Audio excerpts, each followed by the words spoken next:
Welcome back. I'm Dr. Priscilla, the CEO and founder of Speak Excellent English. We will now continue with Chapter 2, Judy's Dream. The March. "You're early," I said with a laugh. It was the morning of the march, and Judy had arrived before I finished breakfast.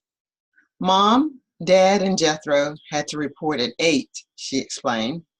And as I finished eating, she sang a song I'd never heard before. "It's called We Shall Overcome," she said. "It's one of the songs the marchers will be singing."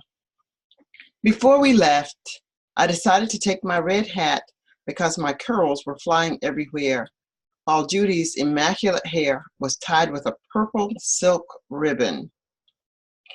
As we clambered noisily into the back of the van, we could see the streets were crowded with people driving, cycling, walking, and even skating. A truck glided slowly past us laden with people waving signs, and I'd never seen so many buses on the street at one time. I was surprised when Dad began to reminisce about a protest march he'd once helped organize. "Please change your mind and come with us," I pleaded. "Sorry, honey, the bakery is our livelihood, and its security comes first," he said. It seemed to take forever to travel the short distance to the near Constitution Avenue, where Dad dropped us off. "I'll come back at 3:30 to pick you up," he said. "It'll be crowded," said Mom. "So when you come back, you'd best park the van, walk, and meet us here again."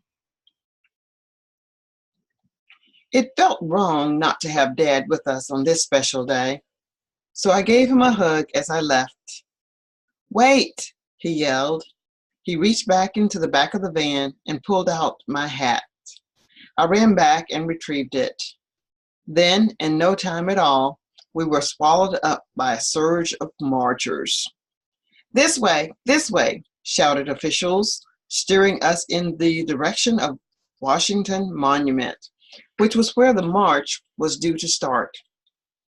I wiped the sweat off my hands and then took hold of Mom with one hand and Judy with the other.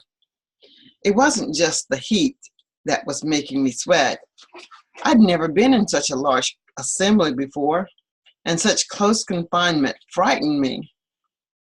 Suddenly, I remembered what Dad had said about the possibility of there being trouble. I felt torn between wanting to be there and wanting to run back to the bakery, back to Dad, and back to safety. I hoped people would take notice of Dr. King's appeal for a peaceful demonstration. He seemed like a wise man, but could he control an angry crowd? We arrived at the monument in time to hear some of our favorite singers entertaining the crowd. This was enormously exciting, and I started to feel glad to be there. At 11:30, the march set off.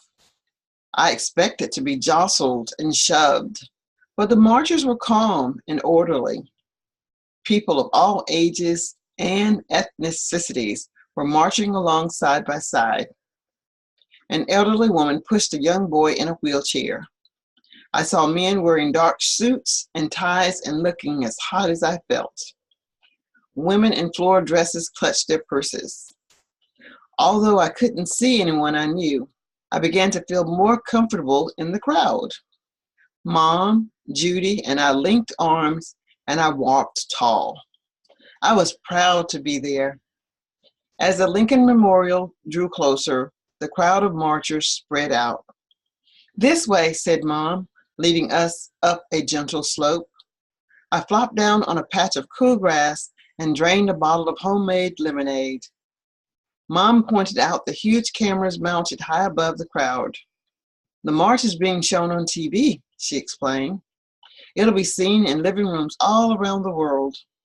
"We'll be famous," I said, looking across to where the statue of Abraham Lincoln stood, sentinel over the rows of speakers.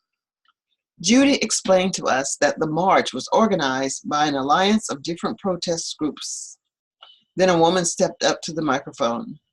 As she sang the Star-Spangled Banner, goosebumps prickled my spine. That concludes Chapter 2. Continue listening and watch video number 3.